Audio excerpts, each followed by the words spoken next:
What is up, you spooky bitches? We are back on this beautiful Friday with another episode of the Hello Sidney podcast, a podcast for horror lovers where we discuss any and all things horror. And it's me, your girl, Sidney. Happy almost end of April, guys. This is the last Friday episode that we're getting in April and the second to last episode that we're getting in April, which is my personal favorites month because it was my birth month. And we're talking about a movie today that truly scared the shit out of me when I first saw it. And this is one I'm going to be straight up upfront about. As an adult, if I watch this movie as an adult, I'm not sure I would have liked it. Like, there's some movies we've talked about this month where I'm just like, I genuinely don't understand how people don't like this movie. I will be the first one to say I get why people don't like this movie, because there are some scenes, especially like watching it back again as an adult, that you're like, oh, this is like cheesy and silly as fuck. But like the chokehold this movie had on 15-year-old me should be studied. Should be fucking studied. This movie scared the shit out of me the first time I saw it. And there's still some parts in this movie watching it by myself that make me really uneasy. And for that reason, I usually don't watch it by myself. So this was actually the first time I revisited this movie in a very long time and actually sat and watched it in depth. And yeah, it really makes me fucking uncomfortable, and it's very unsettling at points. But again, it also is very silly at points. So I get why people don't like this movie. And we're talking about Case 39 today, which stars Renee Zellweger, Bradley Cooper in his like day when he was doing horror movies like The Midnight Meat Train and all that, and Jodie Ferland as the freaky ass kid. And Jodie Ferland frequently played the freaky ass kid around this time. She was the freaky ass kid in Silent Hill and in another movie too. Her full name is Jodelle, but I'm pretty sure I've seen that she goes by Jodie. I'm not entirely sure, but regardless, she haunted my fucking dreams when I was a teenager. So that's what's really important here. So we're going to get into Case 39. And Case 39, I specifically remember seeing in the theater when it came out. So it technically was supposed to release in, I think, like 2008. And if you look it up, it's billed as 2009, like on IMDb, but it didn't hit theaters until like late 2010. So at that point, I would have been about 15. And I specifically remember going to see this movie in the theater with my sister. And it was the first movie I've ever seen in a theater that made me physically scream out loud. And there had been a couple movies that did that since, specifically The Conjuring and Annabelle Creation and Case 39. These are the three movies I've ever physically screamed out loud in the theater at. And I will tell you exactly what part when we get to it. But Case 39, again, came out in 2009, despite the fact that it came out in 2010, but whatever. But runtime is about an hour and 50 minutes long. It has a 6.2 on IMDb, which is very good for a horror movie, but it has a 22% on Rotten Tomatoes, which is not great for a movie, period. So it's rotten over there, but pretty good on IMDb. So I lean more towards the IMDb rating and that I really like this movie, but again, I get why people would rate it low. So Case 39 opens up. We come upon this house at night and we zoom in and we're inside the house and we see these two parents. This is going to be Mr. and Mrs. Sullivan, and they're walking up the stairs and they open this bedroom door, and in a bed sleeping, or seemingly sleeping, is this little girl. And this little girl's name is going to be Lily, and her full name is Lilith. And there's going to be a reason behind that, and that already is like a dead giveaway as to what's going to happen. But she sees them and she just says, "I can see you." She opens her eyes and says, "I can see you." And they slowly close the door. Now they look like fucking freaks. Like, just right off the rip, the parents look like fucking freaks. And we then cut to this girl named Emily. And Emily's going to be our main character. Emily is a social worker, and she's talking to these parents, and they have their son Diego with them. And the father is just like making excuses as to why he didn't call or why he didn't do something he was supposed to. And essentially, Emily is like, your son has gotten into fights in school every day. Like, this is court mandated that you guys be here because he's causing a lot of trouble. And with your history of violence, like, that's what his future is if you don't change your trajectory. So we then cut to Emily at her desk. She's going through like all these files on her desk. She's answering phones. She gets this call from this woman, Mrs. Lynch, who is just like fucking screaming at her and verbally abusing her and talking to her about like the bruises on her child. And again, this is when we find out Emily's a social worker. And this is like a typical social worker experience, right? Like, overworked, being verbally abused, having to deal with literally like the worst of human beings. I could never fucking do it. Honestly, So much credit to those people. But her boss, Wayne, shows up at her desk and asks, how many active files do you have? And she says 38. And he plops another file on her desk, and this is going to be case 39. So, of course, that's what the movie is named after. And at first, she's pissed. She's like, I'm fucking drowning here. Like, what do you want me to do? But she opens the file, and she sees the picture of this little girl, Lilith, who's the girl that we just saw in the opening. So we then get the title card as Emily drives. She leaves work, and eventually she gets home, and she has a voicemail from some guy named Doug asking her to go get drinks. And she decides to go, and it turns out Doug is indeed Bradley Cooper. And basically, like, they first start talking about work, but we very quickly find out Doug is just like down bad for Emily. Like, he's like, listen, I know you might not want a relationship right now because of work, but like, I'm willing to be friends with benefits. Like, I'm literally willing to do anything. Like, basically, I fucking love you. Like, he is down bad. Imagine Bradley Cooper being that down for you, and you're just like, no, like, bitch, I would be climbing that like a fucking tree. Are you kidding me? So we cut to the next day or sometime later, and Emily pulls up to the house from the opening, and we see the mom looking out the window, looking like an absolute fucking creep. And she comes to the door, and she's like confused about what day it is. She's like, you were supposed to be coming on the 17th. And Emily's like, it is the 17th, lady. Like, immediately, like, the parents are just off. So eventually she lets Emily in, and Emily looks upstairs and sees Lily, and she tells her to come downstairs, and she introduces herself. And Lily is just like this sweet little girl. She's got this very like light, innocent voice. Like, she has these innocent little eyes. Like, she's really cute, and you just feel bad for her because obviously her parents are fucking insane. So Emily sits down with Lily and her mother and asks where her husband is, like where Lily's father is. And she tries to tell her that, oh, she's not here. But then Emily hears drilling coming from the basement. So she's like, he's obviously here. Can you go get him? And Mrs. Sullivan kind of goes back and forth, like he doesn't have anything to say, blah, blah, blah. But essentially Emily makes her go get him. And he comes up. He's fucking pissed. He obviously doesn't want to be there. He whispers to Mrs. Sullivan. Like, he doesn't speak directly to Emily. And she tries to shake his hand, and he just like isn't having any of it. Like, this dude is a fucking weird bitch. Like, he's a fucking weirdo. And Emily basically is like, the reason that I'm here is because we got a call from Lily's school saying that she's showing signs of neglect. Like, we have to investigate this. And the parents essentially say nothing. Like, they're not even trying to defend themselves whatsoever. And the dad is only speaking by whispering to the mom, and then the mom speaking out loud. And eventually Emily is finally like, is there a reason why he won't speak to me directly? And Mrs. Sullivan just pauses and looks at Emily and is like, he doesn't like speaking out of anger.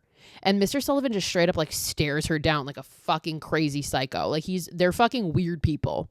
So back at work, Emily ends up telling her boss, Wayne, about like, these parents are fucking weird. And I was like scared. Like, he's a scary fucking dude, specifically the dad. And her boss is essentially like, well, if she has no physical signs of abuse, like, there's not a whole lot we can do. Like, we need evidence. So Lily and her parents actually end up coming into the office. And as they walk by Emily, the dad just like stares her down.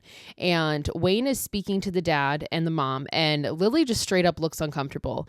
And Emily brings up how Lily's grades have dropped significantly, and she's been falling asleep in class every day. Like, why can't she sleep at home? And the mom and dad kind of play it off like, oh, we don't know, maybe she's having bad dreams, whatever. The dad is actually speaking this time. And eventually Emily pulls Wayne aside and is like, talk to the parents. Like, I'm going to try to get a minute alone with Lily. And she does. And she ends up going up to Lily, and it's just like, what's happening with you? And Lily tells Emily, they hate me. I hear them go into the cellar and talk about how they're going to send me to hell. Bitch, what? So Emily is obviously fucking horrified by this, and she pulls Lily in with Wayne. And at this point, Lily denies it. She like doesn't want, she would say it to Emily, but she doesn't want to say it to Wayne, the boss.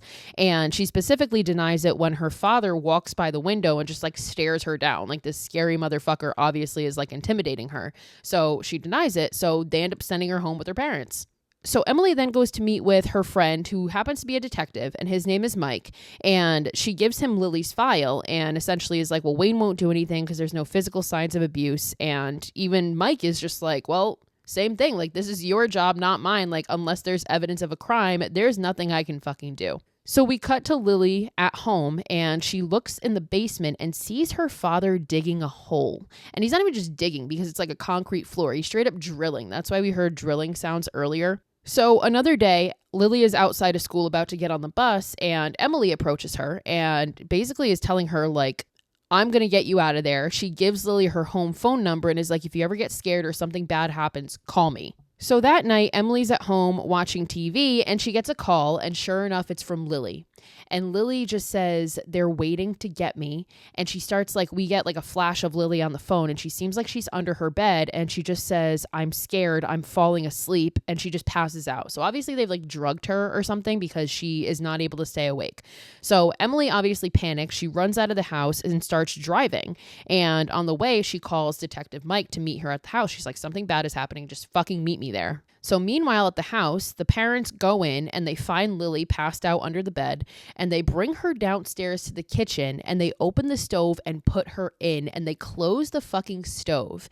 And when they close the stove, Lily wakes up and she fights her way out, and she manages to crawl out of the stove, and she's screaming, but they drag her back and they throw her back in. They duct tape her mouth and they throw her back in and duct tape the stove closed so she can't get out. So Emily and Mike pull up and they hear screaming outside, and Mike is finally like, oh, fuck, you're right. Something's happening in there. And he breaks the fucking door down. So they get into the kitchen as the parents have already turned on the stove, and Lily has started to choke, and they're simply just watching.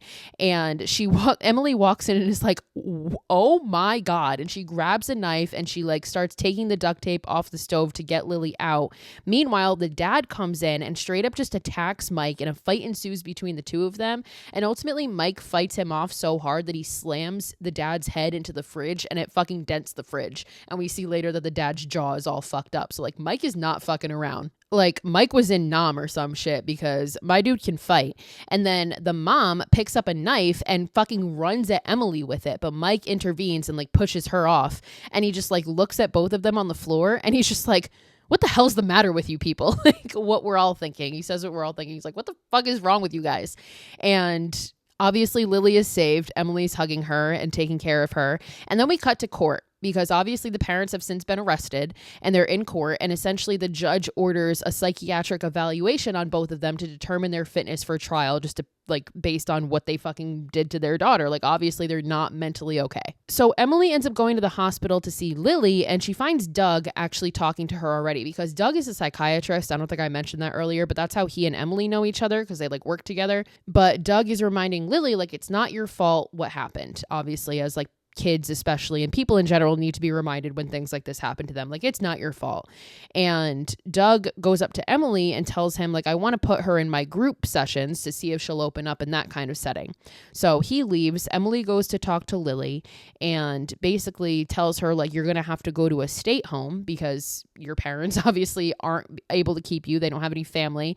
So you're going to have to go to a state home. And Lily is like, well, why can't I stay with you? And Emily's, of course, well, that's not really allowed. So the next day or sometime later, Emily ends up taking Lily to the foster home. And she once again tells Emily, I want to live with you. Please, will you try? And Emily just keeps being I'm not mom material. And it's not allowed. There's no way. I can't. And Lily just says, how do you know if you never tried? Talking about the mom material part. How do you know if you never tried being a mom? Maybe you'll be good at it. So we see Emily at home, and obviously she's deep in thought. And sure enough, the next day she talks to Wayne, and she's talking about how she wants to take Lily in. And Wayne is like, well, it's not entirely impossible, but you would have to give up the case, obviously, because conflict of interest. And Emily says that's fine. And she actually presents the case and she petitions for custody to this board, and they fucking agree to it, which in real life, this shit would never happen. I worked not as a social worker, but I did work in one of those state homes, in a group home for teenage girls. And I interacted with their social workers all the time. And we weren't even allowed to hug the kids. You can't even fucking hug them. Never mind them coming into your home and living with you. This would literally never happen, but suspend your belief. You know what I always say. So Emily goes to Lily the next day at the foster home and tells her, they said, yes, you can come live with me for the time being. This is your new beginning. And that's going to come into play later. And Emily brings Lily home. She shows her around. She shows her to her room. That night, she gives her a cup of tea and brushes her hair. So Lily is finally in a safe place. She's finally happy. This poor, innocent little girl. So the next day, Emily goes back to the Sullivans' house to grab some of Lily's things. And as she's looking around the house, she wanders into the basement. And sure enough, she sees that hole that was being dug down there. And it's in the shape of a grave. So he was literally digging a grave for his daughter in the basement. And eventually she ends up making her way to the parents' room as well. And she sees these scratches on the floor where the dresser is, as if they were barricading themselves in the room every night. And sure enough, she looks at the door and there's like 3 different deadbolts on it as well. So these people were literally locking themselves in their room like they were scared of something. So red flag. So we cut back to the work area, whatever, and we see the group happening. So the group that Doug runs, and in the group, that little boy Diego that we had met earlier is speaking, and Lily's in the group as well. And Emily ends up talking to Doug about Lily and is like, her parents were barricading themselves in their room at night. Like, how fucking sick is that? Like, that's wild. The next day, Lily goes to school, Emily goes to work, and when she walks in, everybody's weird. And everybody's just staring at her, and they're like, Wayne's looking for you. Like, everybody just keeps telling her, like, Wayne's looking for you, and everybody's just staring at her, so you know that something's up. And she finally finds Wayne, and he has Diego's file out. And Emily's like, what's wrong with Diego? And he looks at her, and he says, Diego killed both of his parents last night. A 10-year-old child just killed both of his fucking parents last night. So Emily ends up going to the crime scene where she meets up with Detective Mike, who lets her into the crime scene. Like, she just sees the fucking blood and carnage, which is insane. But essentially, they recreate or like tell her what happened, and we're seeing it play out as he's saying it. And Diego got a tire iron from the garage, walked in, and killed his parents in their fucking sleep with the tire iron. So they're walking through, she sees the bloody bedroom and everything. We get this crazy jump scare where this dog, this like vicious dog, jumps up on the window at Mike, but obviously like there's a window in between them, so it doesn't get him, but it's like terrifying. It's loud as fuck. So Emily ends up going to see Diego in jail, essentially. Like, obviously it must be a juvenile facility, but he's locked up somewhere and he's very distraught. He's crying. He's a fucking wreck. And he tells Emily, like, I killed my mom and dad, and he cries in her lap. And a little bit later, Emily's at the beach with Doug, and Lily's there too. And she's just crying about this. Like, she's obviously distraught because this was like her case and this kid just killed his fucking parents. And she ends up talking to Lily, and Lily asks like why you decided to be a social worker. And Emily basically goes on to say, you know, like sometimes parents decide that they don't want to be parents anymore. And Lily asks, is that what happened with you? And Emily opens up a little bit and she says, yeah, like I never met my dad and my mom had problems. Like, it's very vague at first, but that's what she says. And Lily is like, she must have scared you because you don't like to talk about it. So another day, Emily is making breakfast and she goes to get Lily and she finds her looking at a photo. And when she looks at the photo, it turns out it's a picture of Emily when she was a kid with her mom. And Lily apologizes for going through her things. Like, she says she just wanted to know more about her. And Emily, again, opens up a little bit more and tells her that her mom died when she was about Lily's age. And it was a car accident. It was raining and she was driving too fast. And like, Emily was in the car. Like, she says, we had an accident and her mom ended up dying. So we cut to this diner and we see Emily and Mike, and they are looking at these mugshots of Mr. and Mrs. Sullivan in the paper. And Mike is like, well, the reason I wanted to meet with you is because I looked at Diego's phone records, and before he murdered his parents, he got a call, and that call came from your house. And Emily is like, what the fuck are you talking about? And Mike's like, I'm not, like, you're not in trouble. Like, I literally just want to know what was said. Like, you're my friend. Just tell me. And Emily's like, there has to be a mistake because like that call did not come from, like, I did not call them. It was not me. And then she has this moment of realization and she realizes that there's now somebody else in her house. So we cut to Emily and Mike with Lily, and they're asking if you made that call. And of course she denies it, and they kind of keep going on, and she just insists. She's like, no, like, it wasn't me. So Emily walks Mike out and is like, why would Diego do this? And Mike just looks at Emily and is like, she's lying about Lily. Like, he knows that she's fucking lying about the phone call. So we see Emily go see Diego the next day, and she asks if he got a call, and he nods no. And she's like, well, I know that you did, and I know that it came from my house. And Diego just starts like literally hyperventilating to the point where he falls over on the ground and just like is basically seizing. And Emily calls for help, and Diego ends up in the hospital, and she goes to see him in the hospital, and she once again asks, who called you? And he doesn't say anything, but then she finally asks, was it Lily? And he nods yes. And in Spanish, he says, it was a man. what the fuck do you, ooh, that I just got chills, even though I've seen this movie 100 times. That sends a chill down my fucking spine. What do you mean it was a man? This is a 10-year-old little innocent girl who has like innocent little eyes and an innocent face. What do you mean it was a man? What the fuck are you saying to me, Diego? So we cut to Emily at work and Lily is there with her and she's sitting in a chair spinning around like a fucking psycho. And eventually Doug comes in and takes Lily in for session for like a one-on-one, and they start talking about school and just like things you would talk to a kid about. And suddenly there's a shift in Lily and she's like, that's not what you want to talk about, is it?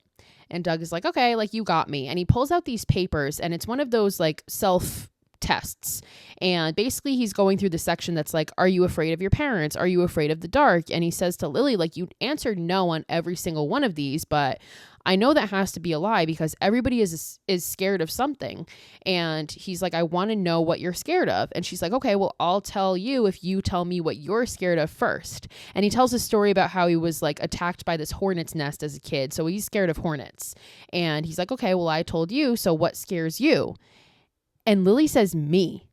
And Doug is like, so you scare yourself? And she says, sometimes, because I have bad thoughts about certain people. And Doug says, like, who? And Lily says, you.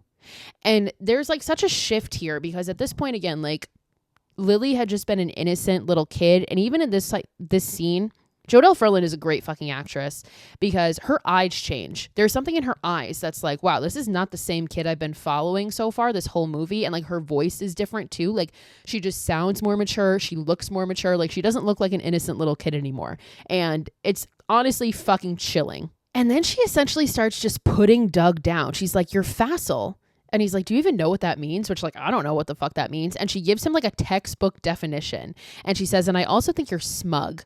Like it's a 10-year-old who says you're facile and smug. And he's like, well, I'm sorry if I came off that way. And she just looks at him and is like, don't apologize. It's embarrassing. Imagine a 10-year-old saying that to you. Like I would never show my face in public again. I feel like what the fuck? So she grabs the papers that are in front of him and starts reading off the questionnaire and is like, question 12, I worry about what's going to happen to me. Yes or no? And Doug is like, you want me to answer that? Like, no, I'm not worried about that. And she just goes, that should be a yes. And slides the paper back to him and then completely changes tones and goes back to the innocent little girl and is like, should we talk about school now? My grades are getting a lot better. Bro, the way I would fucking kick the shit out of this fucking kid, like you're getting curb stomped right here. Get the fuck away from me. No. This is our first red flag as to like, okay, maybe those parents weren't that fucking crazy. Actually, the first red flag was like the call, Diego saying it was a man. What the fuck is that? This is really the first time we see this little psycho bitch in action. So now we're like, okay, not everything is as it seems here. She's getting fucking drop kicked if this was me. Like without a fucking doubt, like fuck that. And Doug ends up going to Emily after and is like, I've interviewed a lot of kids and nobody's ever made me feel threatened. I don't know what the fuck that was. And he gets in the elevator and he's like, I'll call a specialist in the morning. And he leaves. He's obviously freaked the fuck out, rightfully so, because what the fuck was that? So that night we see Emily and Lily having dinner and Lily is eating peas in the weirdest fucking fashion, which is just like a telltale sign that she's obviously a psychopath. Like she's eating one at a time and she does it with a fork and knife and like does this one swift motion where she takes the skin off of it and then eats it one by one. It's fucking weird as hell and it's incredibly unsettling if you ask me. And she can tell that Emily's like weird. Emily obviously feels some type of way right now after what Doug said. And Lily asks her, are you mad at me? And Emily's like, no. And you can tell that Emily is obviously very uneasy. And Lily calls it out and she's like, Doug said something to you, didn't he? And Emily denies it. She's like, oh no, he didn't tell me anything. So Emily ends up putting Lily to bed. And we cut to Lily sometime later and we see her laying in bed with her eyes just wide open. Like this crazy little bitch. So she's obviously not sleeping. And then we cut to Doug. And Doug gets a phone call and he answers it and it's just static. Like you can't hear anybody on the other end. It's just static. So he ends up hanging up. And then we see Doug reading about personality disorders because obviously he thinks that's what this little bitch has. anti-fucking social, even though you can't be diagnosed with antisocial until you're 18, but whatever. I digress. I don't even think you can be diagnosed with a personality disorder in general until you're 18. Like oppositional defiant disorder, she could be diagnosed with, but not antisocial. But again, whatever. That's just me being fucking nitpicky. But regardless, as he's doing this, the phone rings again and he just hears it. Like you can tell he's like having some like discomfort in his ear. He keeps like rubbing his ear and he turns and the phone's actually not ringing. Like he just heard it ringing, but it's actually not. And then all of a sudden he starts to hear this buzzing and you can tell his ear starts to hurt. And he gets up and he goes to the bathroom and he grabs a Q-tip and puts it in his ear. And what comes out of his ear is a fucking hornet. Bitch. I need to, like, I'm setting myself on fire at this point. And he takes the hornet and he throws it in the fucking toilet. And all of a sudden, like 2 more hornets just like fall out of his ear and he stomps on them. And then like they all start flying out from like different directions and he's swatting at them and he's killing a bunch of them and he fucking kills them all. And then he flushes them and he's like, oh, thank God that was over. But it's not. It's not, because then he starts to hear more buzzing and now it's coming from like everywhere. And he sees another hornet and it lands on his shoulder. And when he looks at his back, there's like hundreds of hornets on his back, on his shirt. And he slowly takes his shirt off and he throws it in the shower. But then there's suddenly this like loud ringing in his ears, which causes him to grab his head. He's screaming and he looks in the mirror and there's these hornets like, one crawls out of his eye, one crawls out of his fucking nose, and then they just start like flying out of his mouth. Like they're coming out of every orifice in his fucking body.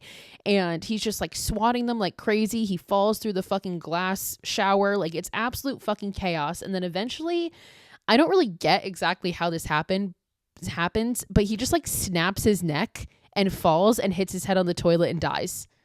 So when I say like this movie is a little silly, like, yes, I do think this part is a little silly. And obviously the point is like he told Lily that he's scared of hornets and she used that to kill him. Like that it obviously was all a mind game, because then when we zoom out from his body, there's not a hornet in fucking sight. So obviously they weren't really there. He just hallucinated it and it made him freak the fuck out and kill himself by accident. Like he like snapped his neck and hit his head. So we cut to some time later and it's Doug's funeral and Emily of course is there. She's absolutely fucking distraught and Lily is there with her and tries to like hold Emily's hand, but she kind of pulls it away and like goes to wipe a tear to make it like, obviously she doesn't want to fucking hold Lily's hand. She's suspicious of her. And eventually they get in the car and Lily asks, you think it's my fault, don't you? And Emily pauses. And eventually she's like, no, it's nobody's fault. It was an accident. But obviously, like, she doesn't really believe that herself. Like, she knows Lily had something to do with this. And eventually she meets with Mike. And Mike is like, there was no forced entry. Like, the doors were locked. And it was ruled a suicide. Like, he killed himself. And Emily's like, there's no way he fucking killed himself. He was scared. And Diego was scared too. Like, Diego said it was a man on the phone. Why were he and Doug in that state of mind? Like, Diego enough to kill his parents, Doug enough to kill himself. And Mike said, like, I already pulled the phone records. There was no call from your house that night. So, like, it's not the same situation. Like, you have to accept that he killed himself. Like, that's what it's ruled as. And Emily once again brings up to Mike now, like, her parents had deadbolts on their bedroom door. Like, something came through that door. Something is wrong here.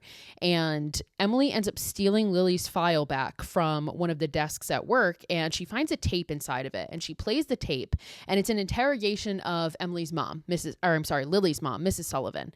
And basically the mom is being asked about like why you tried to kill your daughter. Why did you try to burn her? And he's like, well, that's not my daughter. And they're like, you said that it was God's will that you kill her.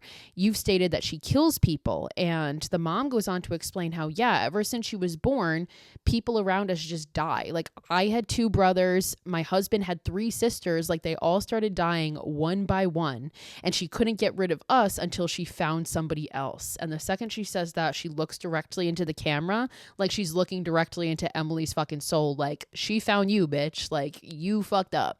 So Emily ends up actually going to the psychiatric hospital where the parents are at, and they bring her to Mrs. Sullivan's door, and the guy tells her like she's just been like on the ground clawing at her skin, claiming that she was on fire, like absolutely convinced.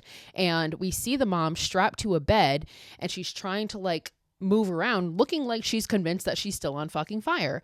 And we get a jump scare here because Emily like looks at the guy for a second, and then the mom just like pops up in the window, but she's not actually there. Like, again, she's tied to a bed. So when Emily looks, she's not actually there. Like, it was just in her head.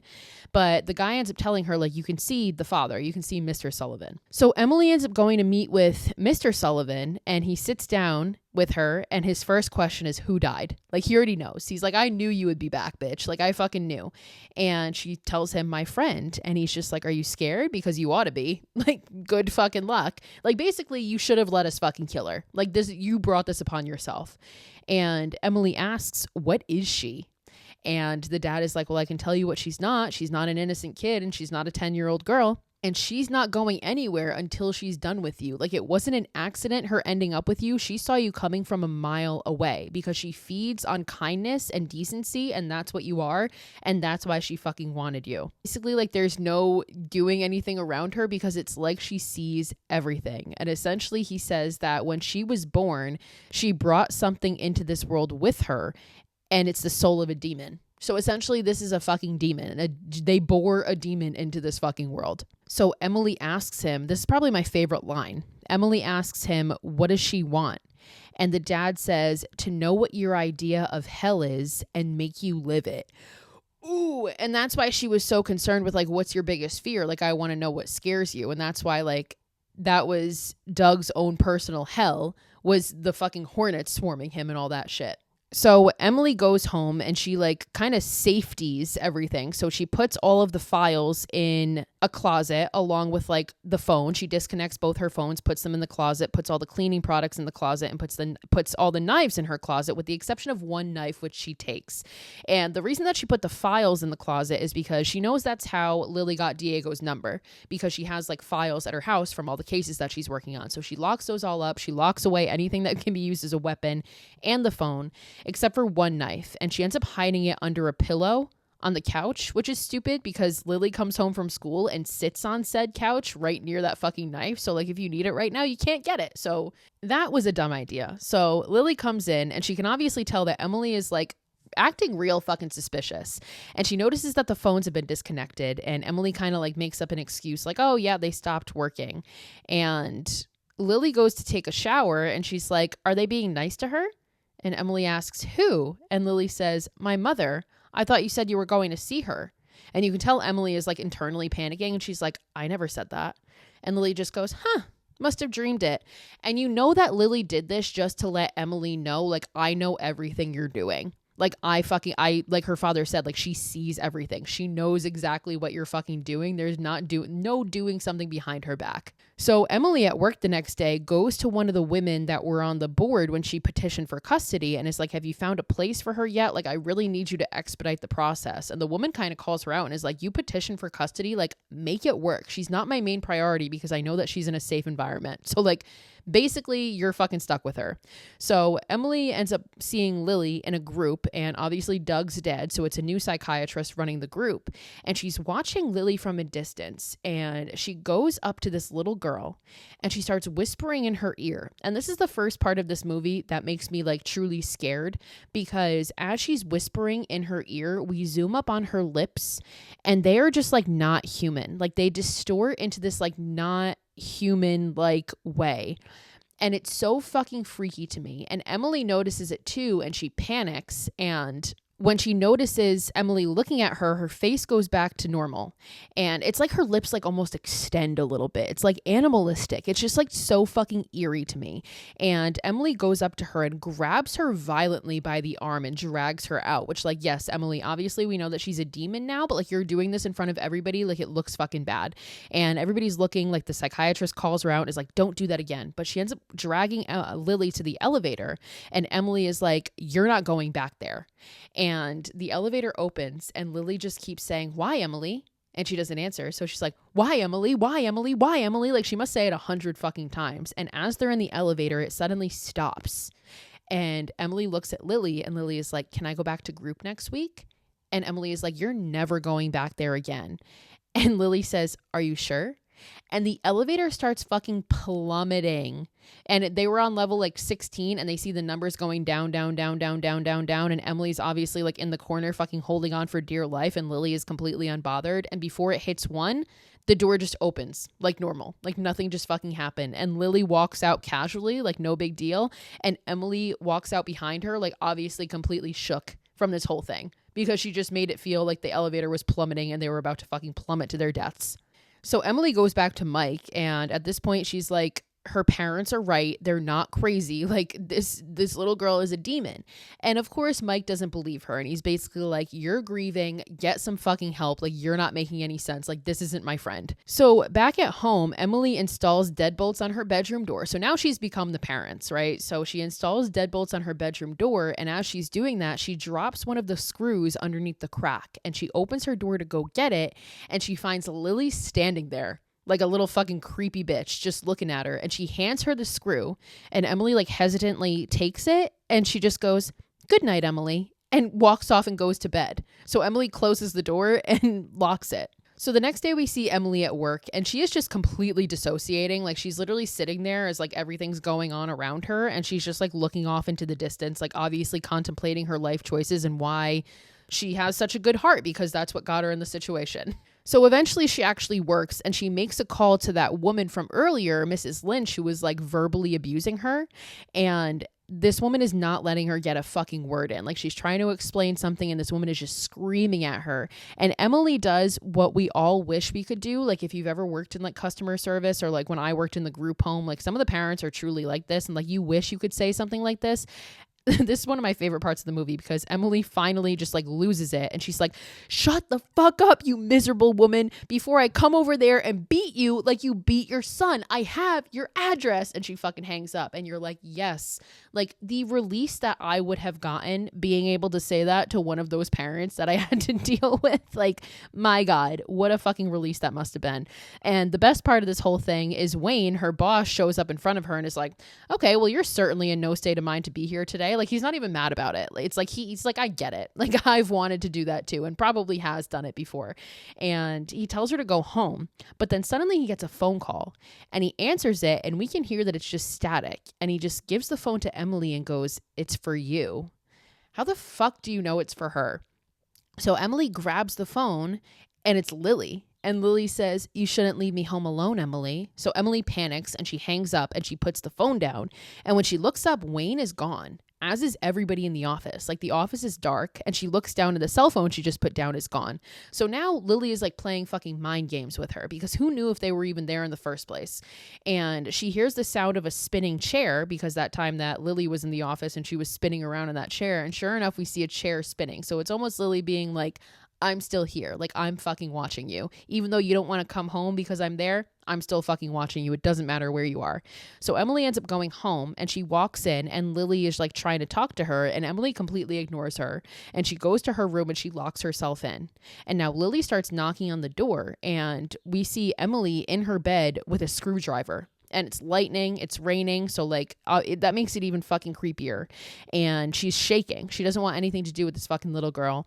And suddenly there's pounding at the door. Like the knocking just turns to fucking straight pounding.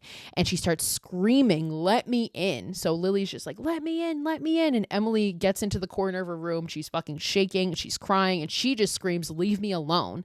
And eventually the pounding stops. But then Emily hears a sound from her closet, and she opens the door, and nothing. Like we think we're going to get a jump scare, but we don't. Opens the door, nothing. And there's this tense moment where she like reaches for her light and she turns it on, and nothing. So like you're like, okay, like we're just safe. Like she totally just heard something coming from the closet, but it's safe. Nope, because suddenly a woman bursts out from between the clothes in her closet. And the woman is Mrs. Sullivan, and it's a burned version of her, because again, like at the hospital, like she is convinced that she's on fire. And this is the moment that made me scream out loud in the theater, because this jump scare, like they fake you out twice. So they fake you out when she opens the closet door, and then they fake you out when she turns on the light. So it almost gives you that like idea of like, okay, I think I'm actually safe. But then they're like, "No, fuck you." And this bitch bursts out. So she bursts out, and Emily runs, and she runs to the door, and she's like unlocking all the deadbolts, because this woman is now chasing her. And Emily runs outside And like, again, it's pouring rain. So she runs outside and this woman is still chasing her and she sees a bus in the distance. So Emily runs to the bus and it's out of service. So it's just the driver sitting in there by himself and she's pounding on the door screaming like, please let me in. Like she's coming. And eventually the driver lets her in and closes the door just as the mom shows up and starts pounding on the door. And Emily looks away and the bus driver is like, there is nobody out there. Like, what the fuck is wrong with you? And Emily looks out and sure enough, there's nobody there. So obviously this was just all in her head. So Emily gets out of the bus and she goes into her car because she's obviously like, I'm not spending one more fucking minute with this little bitch. And as she gets in the car ready to drive away, who's in her back seat but Lily? Lily's literally in the fucking back seat and is like, you have to do what I say, Emily. Like if I say I want a new dress, you do it. If I say I want ice cream every day, you do it. 'Cause this is your new beginning. Bitch, like she literally used that against her because that's what Emily had said to Lily when she got approved for her coming to her house. Like, this is your new beginning, like thinking she was doing a good thing and now you're raising a demon. Like, good. So the next day, Emily goes to work and that woman from the board runs up to her and she's like, hey, good news. I found a family for Lily. And she shows her the picture of this family and it's this couple with these 2 kids and they're smiling and they're happy. And Emily obviously is hesitant because she's like, well, if I pass her on, like she's just going to do the same shit to this family. And Emily ends up going to meet with Mr. Sullivan again. And he's like, you can't let her go and you can't let her stay. And that leaves you with one option, which is that you need to fucking kill her. And Emily is like, I can't, you don't understand. And I love this part because he's like, I don't understand. You've had her for 2 months. I had her for 10 years, bitch. Like I fucking understand more than anybody. And Emily finally is like, okay, well, how do I do it? And he tells her, you're going to have to do it in her sleep because it's the only time that she's vulnerable and you'll have the upper hand. And she almost never does sleep. Like when you broke into our house, that was the first time she had slept in 3 months. That's why we were able to do it that night. But he also tells her, if you're not afraid, she can't hurt you. And that's going to be the key here. So Emily goes home that night and she hears the TV and she goes into the living room and she sees it's the interrogation tapes of the mom and the dad. And Lily's playing them, watching them. So she knows that she got into her fucking files.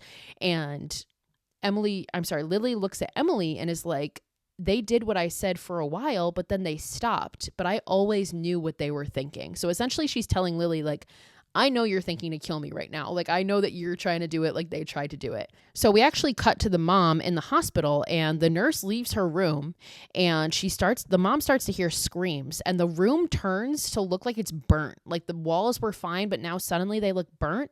And the mom looks down and her arms just like set on fire.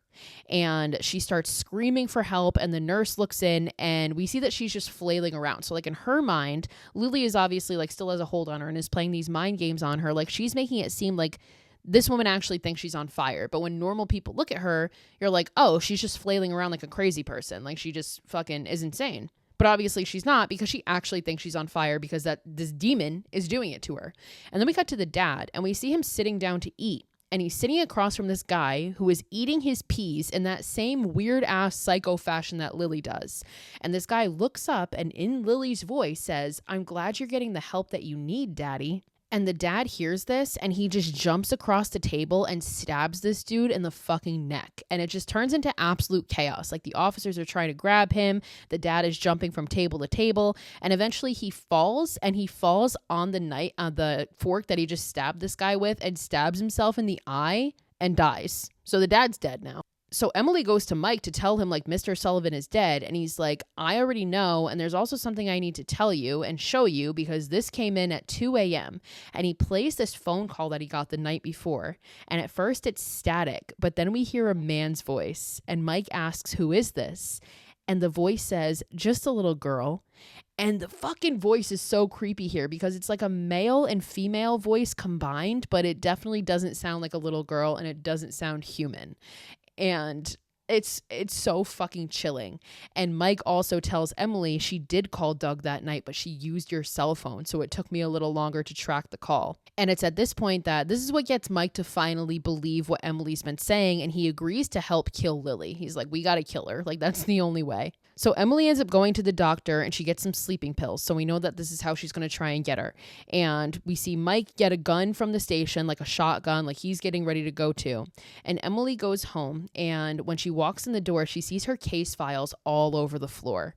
And eventually she goes into Lily's bedroom and she finds these pictures of all these bruised kids on the floor. Like you could tell they're obviously like police shots of these kids, like to mark evidence of these kids being abused, and they're all on the floor. And then she finds a bulletin board, and on the bulletin board there's two pictures flipped over. The first one is of Diego, the second one is of Doug, and then the third photo next to it is Mike. So she knows that Mike is next. And now we see Mike after he gets that gun. He's walking through a parking garage and he starts to hear dogs barking and growling, and they sound really vicious. And it gets to a point where he pulls out his gun because he starts to see like shadows of these dogs coming at him too. And eventually he gets in his car, and as he gets in his car, he looks in the rearview mirror and in the back seat sees a dog sitting in his back seat, and this dog attacks him and bites at his neck, and he takes the shotgun and he aims it at the dog to go shoot it, but he ends up shooting himself and he fucking dies. Poor Mike, man. So Emily at home gets a call from Wayne, and Wayne is like, I just got a call that Mike is dead. Like, he shot himself in his car. And Emily is fucking distraught. She hangs up and she runs into the living room and she finds Lily, this little bitch, watching TV as if nothing fucking happened. Like, obviously she knows that she just killed Mike.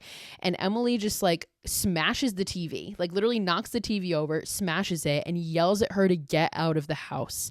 And Lily just sits there eating her fucking popcorn, and Emily goes up to her and smacks the popcorn out of her fucking hand and is like, get out of my house. And Lily stands up and she looks at Emily and she just goes, don't yell at me. And as she screams this, her face distorts into this demonic ass fucking face. I'll see if I can find a picture of it because it's truly fucking chilling. And it might look silly to like, if you're seeing this for the first time as an adult, you might be like, Sidney, that's corny as fuck. But like, again, 15-year-old me shat myself over this. Like, I can't. I don't know why. Like, it really truly fucking got me. And now Emily obviously panics and she backs up and she runs into her bedroom and she locks herself in and she barricades the door with her dresser in her bed. But a minute later, Lily comes to the door and is like, Emily, with her little innocent little girl voice again, I'm sorry, I didn't mean to yell. And now Emily picks up a screwdriver and she yells at Lily to stay away. She's like, get away. And suddenly the door just starts pounding. And it's not even just pounding, it's like expanding.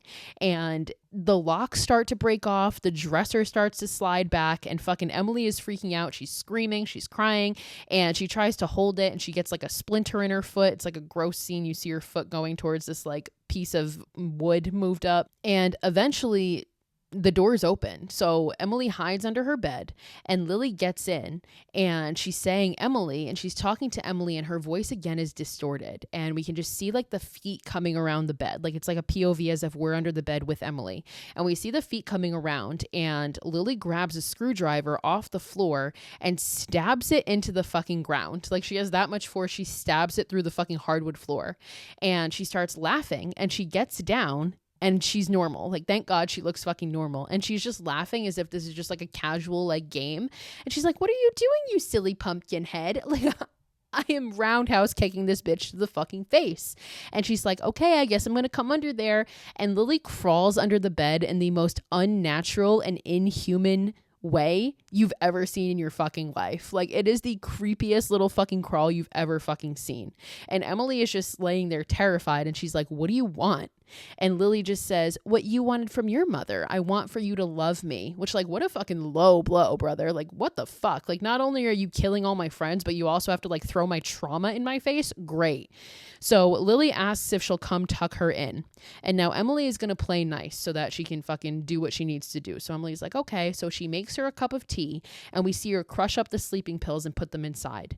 And she ends up bringing the cup to Lily, and at first she doesn't drink it, but eventually she does. But remember, Lily always knows what's going on in your head, so it's not like she's not aware of what's about to happen. So she drinks the tea, and we see Emily go to her car and she grabs this tank of gas, and she checks on Lily and sees that she's sleeping, and she locks her in. She like creates this mechanism on her door and like locks her in, and she pours gas all over the house, like specifically on Lily's door, and she lights a fucking flame and the house goes up. So Emily takes her fishbowl and she goes outside and she stands on the fucking sidewalk and watches her house burn to the ground with Lily inside.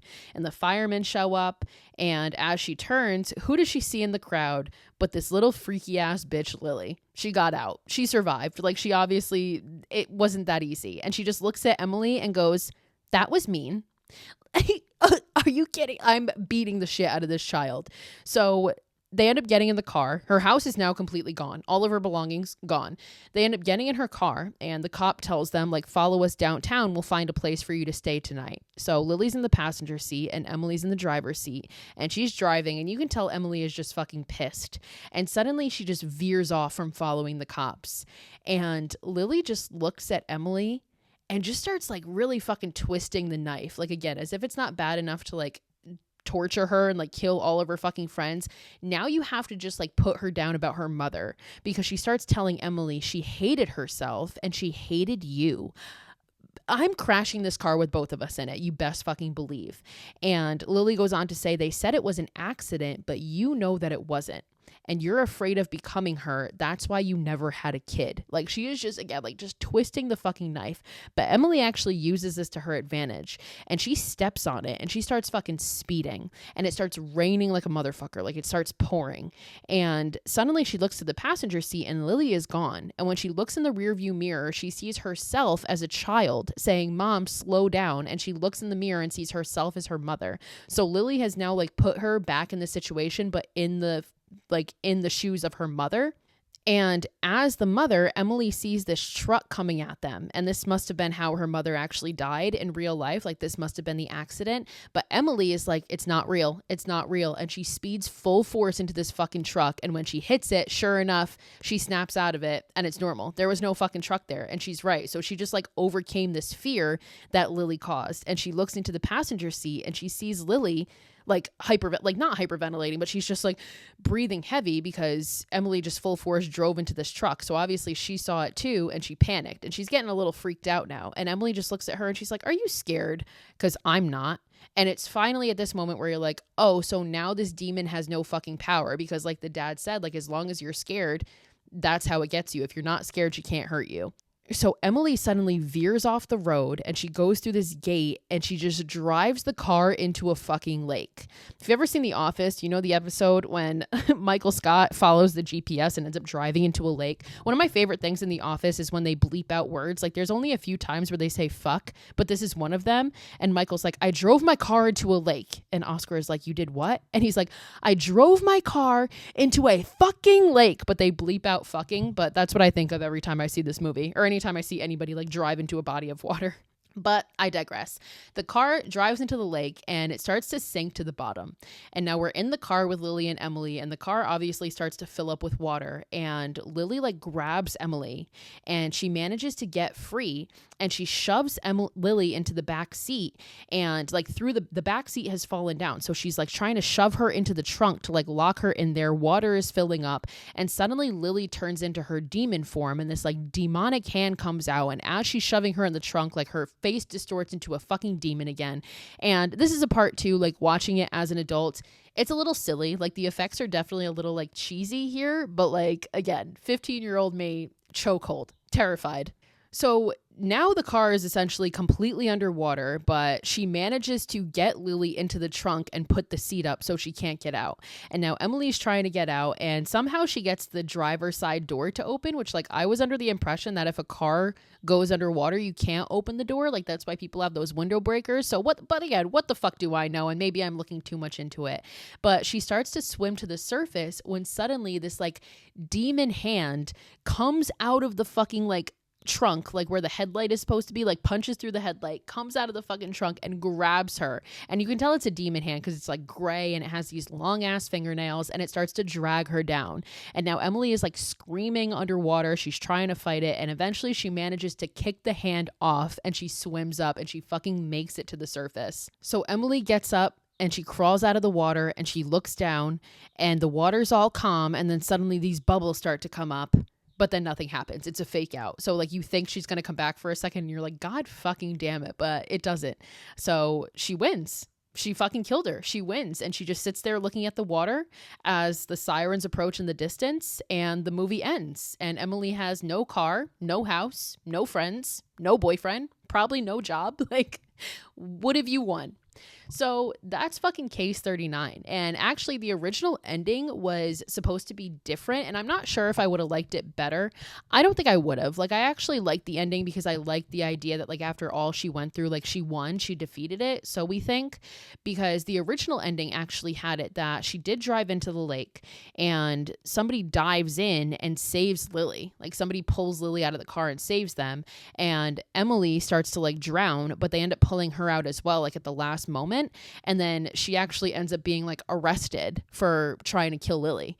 And that's how the movie ends. Like, Lily is still alive and Emily is, like, now become the parents, and she's in, like, for a psych eval and trying to tell them the same thing. And obviously nobody believes her. So I actually think I like the theatrical ending better because I think she deserved a win after everything that she went through. So I usually like a hopeless ending, but I think in this case, I do like the direction that they went. So the fact that the kid's name is Lilith is a dead giveaway from the beginning that she's going to be a demon, because she's named after, like, the demon / succubus Lilith from, like, ancient mythology, who feeds off the suffering of others. And that's exactly what Lily does. So that's why her name's Lilith. So that's, like, a dead giveaway immediately that this thing is going to be bad.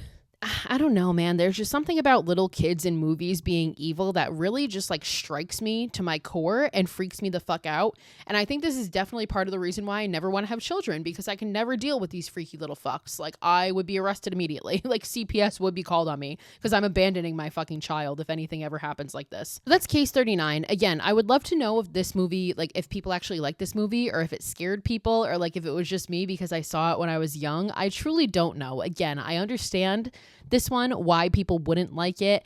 I personally fucking love it. It is very, like, near and dear to my heart because it truly did scare me the first time I saw it. And it's one of those movies, like, one of the very few that even now watching, it makes me very uneasy. And, like, it's movies that I've done this month, like this and The Possession, just make me very uneasy. And Signs, I straight up don't fucking watch by myself. Like, and that's why they're my favorites. And that's why I covered all of them this month. So I hope you guys liked this episode. I hope you guys have checked out Case 39. And if you haven't, maybe you want to now. Let me know if you think it's cheesy as fuck. Let me know if you like it. Let me know if it scared you. Let me know if I'm insane for being scared of it. I don't fucking know, man. There's definitely, like, a nostalgia element to this as well. Because, again, like, seeing this in the theater when I was 15, that's fucking, like, 15 years ago at this point. Jesus Christ. So yeah, seeing this in the theater, like, definitely changed my perspective of it. And, like, my first experience just, it was very near and dear to my heart. So I still hold this movie very close. So maybe that's part of it too. I don't fucking know. Let me know. If you guys haven't given me a 5-star rating yet on Spotify, Apple, wherever you're listening to me, that'd be super helpful so that we can get some other people into our fine little community we have going on here. On Wednesday, we are wrapping up April, my favorites month, by talking about American Psycho, one of my favorites of all time. And I actually have the book. I've been trying to get through it, but I don't think I'm going to get through it before that episode, but that's okay. But we're going to talk about the movie and some, like, theories I have about it. That's one of my favorite movies to talk about because I think it's very ambiguous and just raises a lot of questions. So I think that'll be a fun one. So till then, you guys know where to find me. It's horror_chronicles on TikTok and Instagram. I post every day, so you can keep up with me then. Until next time, watch more horror movies and stay spooky, my friends.